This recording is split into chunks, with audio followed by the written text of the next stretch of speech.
Dobar dan, Predrag Bigović, firma Frigo Elektrosistem Budva. Mi se bavimo prodajom i servisiranjem ugostiteljske opreme. Zastupnici smo više firmi iz Evrope, iz regiona. Najviše je Njemačka, Slovenija, to su firme koje zastupamo za Crnu Goru. To je to.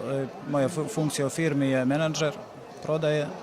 Jeste zadovoljni Jadranskim sajmom, saradnjom, posjetom? Pa, Jadranski sajam, dosta smo zadovoljni. Ova godina je, možemo reći, dosta bolja nego ranije nekolike godine, koje nisu bile baš u odnosu na 2006, 2007, 2008, 2009, koje je bilo mnogo dobre. Pa možemo reći da je sajam ove godine postigao neki uspjeh u odnosu na ranije godine. Puno vam hvala što ste kod nas i srećan rad. Hvala i vama.